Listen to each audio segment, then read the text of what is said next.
wall, there's only one way for me, and that's forward. And I will do everything in my power to fight my way up again. And your perspective in life changes every now and then. As I said, with fame, with money, and with success, there are too many people who become close to you, and you tend to sort of forget from the core of your heart who you really are. But this is the guy I've always been. And the beautiful thing about my journey from a young age group has been that I was part of an academy where no one was talking about that academy or that club. So for me, the only way up was, if someone's getting 100, I have to get 200. Otherwise, no one's going to notice me. And I had that fire inside me all the time. And that's exactly what I did to come up the ranks. I scored so many runs that people could not ignore me, because that was my only driving force. And that actually came from the example that my father set for me. There was a time in my life where there was an opportunity. I was selected for under 14 Delhi team, and then I was dropped at 1 a.m. because of some complications. And you know what happens in state levels. Someone was preferred over me because of some compensations that were done and stuff like that. So same was offered to my father as well, that if you can, maybe he can get into the team after 2 games. So my father straight away said, I'm not going to pay a single penny to make him play. If he can play on his talent, so be it. If not, it's not meant to be for him. So that stuck with me for life. And I've always relied on myself and what I can do as an individual first. And then I'll take help along the way, and people who have been willing and open to help me and understand who I really am. When my back is against the wall, there's only one way for me, and that's forward. And I will do everything in my power to fight my way up again.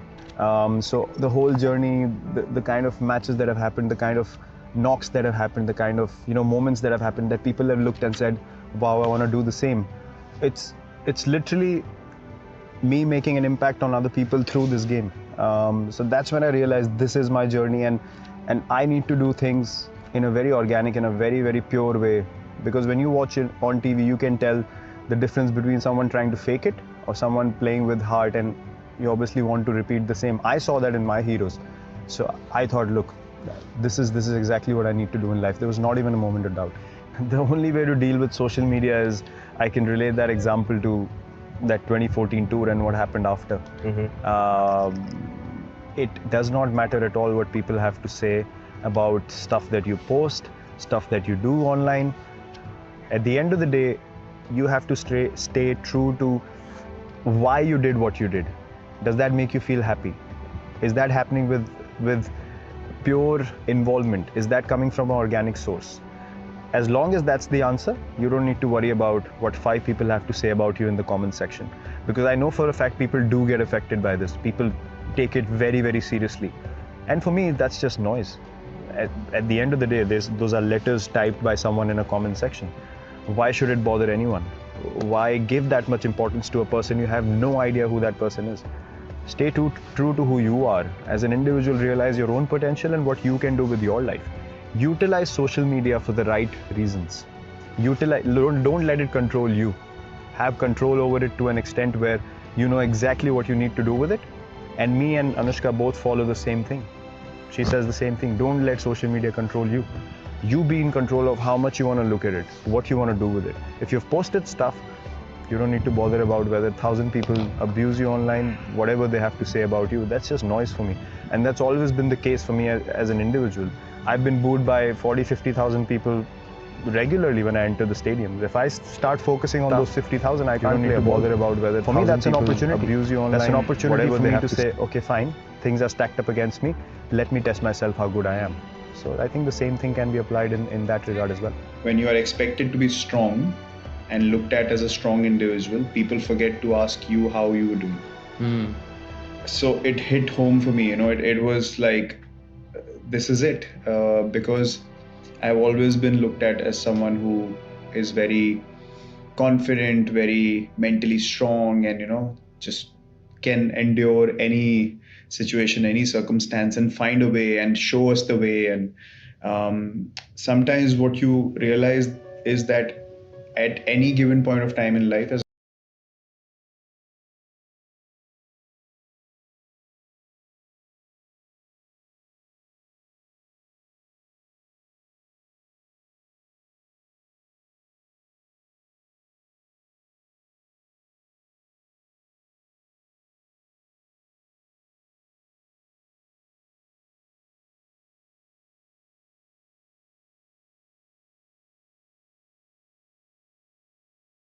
understand how you are doing, how your well-being is, where it's placed. So there is not many places that I wouldn't use the term greats, but people who have played for a long period of time and are looked at as strong individuals. There are not many places they can go and explain things in a way that the other person understands. Playing a sport means you're totally aware in every moment. You're totally present with what's going on. It's not just ha ha, he and kara. You have to be present. You have to do that thing with absolute commitment, with fine details. उससे आपको that same intent can be applied anywhere in life. Because once you're involved in that moment, you will give your best output, whether it's for sport, whether it's for work, anything. I would tell them, don't make them just play sport. Teach them. Because when I was growing up, I had no idea about rules and regulations of majority of the sports around me. Now, when we play cricket, you understand the way the situation of the game is going. So as a fielder, when you're standing in the field, what distance should you be from the batter to make a difference here? Do you have to be 5 steps back, or do you attack 5 steps more? Because you can sense that he's trying to do this particular thing, the ball might land up here, and you need to be physically fit enough to be in that place to eventually make a difference. Yeah. This is all learning. This is not happening by chance. It's not only fun and games. So what the important thing is to teach them the small details of what it means to play a sport. It helps you in your attention span and to be able to focus so much. It's so underrated and people don't actually realize this about sport a lot of the times. That's why the people who end up playing sport at a higher level, आप किसी से भी पूछोगे, they are absolutely precisely focused and present in the most stressful moments. वो तो आप कहीं भी apply कर सकते हो life में. So you start preparing accordingly. आपकी senses इतनी ज़्यादा develop हो जाती हैं that you start becoming intuitive. I'm not kidding. I mean, through playing sport, I've become so intuitive because once you start perceiving the situation कि यार ये कैसा होगा, where would the situation lead to, and you always have that, you know, little bit of insight कि अपनी gut feel से आपको कई चीजें feel होती हैं कि ऐसा करना चाहिए. And once you follow it and it happens, then you start trusting it in every situation, whether it's with people, whether it's with sport, whether anything, whether you're driving, you always get कुछ तो होता है कि oh, you know, I need to be careful here. So अपने आप ही आप थोड़ा. So all these things, my senses started developing way more after I started understanding how sport is played because मेरा उधर passion था. It was something that I absolutely loved doing, so I learned it very differently. For me, it was not fun and games. See, leadership, I learned from many people. I learned a lot from MS because I played majority of my career under him, the initial years. But in general, I feel leadership is firstly to be able to take responsibility for yourself. Right? If you can't take responsibility for yourself or for your own space or for your own well-being, hygiene, whatever it is, you cannot take responsibility for any other person. I had this tendency in me to follow my heart and to go for things naturally. Was the reason why I could urge everyone else around me to go for it and tell them, it's fine. Trust me, it'll be okay. Because I've experienced it. You know, it's not like I'm reading it off a book and saying, come on, we have to play with positive intent. I felt it, I've been there. I've succeeded, I've failed. I've learned from failures, but that has not stopped me from trying again. So it is when you get rid of the insecurities you have as an individual, you'll be able to become firstly your own leader in your own space and then be able to take responsibility for the others as well. So that if things go wrong, because the one thing that stops us from realizing how good we can be is failure, is insecurity, right? कि खराब हो गया तो, out हो गया तो, pass नहीं हुआ तो, job नहीं मिली तो, you know, CV गया, अब क्या होगा, पता नहीं क्या होगा, what if it doesn't go through, is the reason why you never really fully commit to it. So at a level where you realize, okay, I have tried this, I have seen ups and downs with it, now I can tell these people, go for it, I'm here. If it goes wrong, I'll take care of it, but don't stop trying. One thing I learned from MS and other people that I've seen lead also, you cannot make everyone happy all the time. This is the absolute truth. And why that happens is because certain individuals will not buy into the intensity of what you're saying immediately. So they try to find their own comfortable ways, which you have to ignore because the vision is priority. It's not saying कि मैं ऐसे चलाने वाला हूँ. नहीं, मुझे responsibility दी गई है. ये plan है. क्योंकि ये plan मुझे लगता है कि हमें top पे पहुँचाएगी. अब ये हमारा path है. अब किसी को आपने बोलना है भागो. We are not making the most of our time. You eventually want to enjoy yourself. All these small things matter. To get that guy around in a different way. But the goal is the same. He has to run, he has to run. लेकिन ये नहीं आप बोल सकते कि मैं तो नहीं करूँगा. क्योंकि वहाँ पे पहुँचने के लिए कोई दूसरा, तीसरा, चौथा, पांचवा, 6 लोग आपसे 10 गुना मेहनत करने को रेडी हैं. So I have no shame in accepting that I have made many mistakes when I was a captain. But the one thing I know for sure that I never did anything for my own selfish motives. That I can take guarantee of that from day one to the last day. कि मैंने एक भी काम वहाँ पे अपने लिए नहीं किया. मेरा एक ही गोल था कि टीम को कैसे आगे लेके जाना है. उसमें आपने डिसीजन सही लिया कि नहीं, I can totally accept it. You make mistakes, like you make errors when you play, you get out. That's a failure. Failures will keep happening. But intent was never in the wrong place. So I can absolutely take guarantee of that. और जब तक वो आपका सही जगह पे है, you will make mistakes, but you will learn from them. As I said, you will not then start shying away from making mistakes. Or then you start taking it as the whole journey and what went well, what didn't go right. And then you learn from all situations. So that's exactly what happened to me. Hopefully, I will keep being in this space that I will drift, but then you come back very quickly because you've had a knock on your head and a big one. So it's a blessing that I was able to get so much of grace and learning through that phase.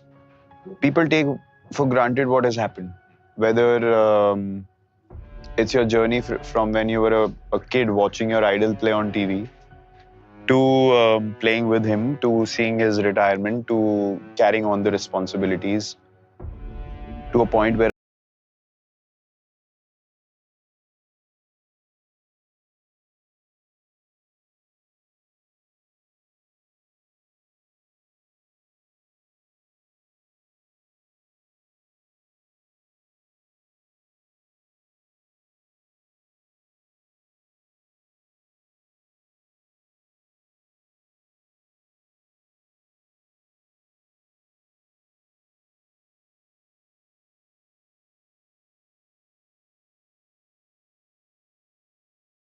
what you just mentioned, it is surreal. I mean, again, the focus can be, oh yaar, abhi itne match ho gaye.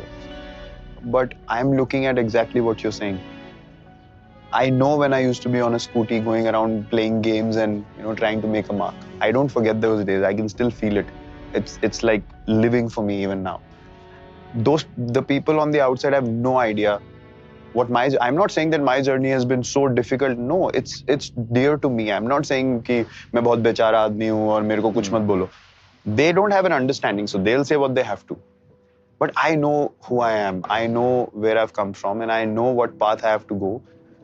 And honestly, these things do not matter to me in a achievement sense. They matter to me because the dream you had as a child, you see that unfolding in front of your eyes, and that is a blessing. That is a true blessing because you're able to work towards it.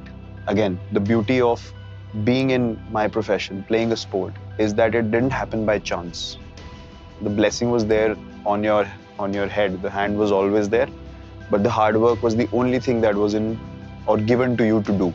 Nothing else is in our control. We can only do things with the right. There was no tolerance for that.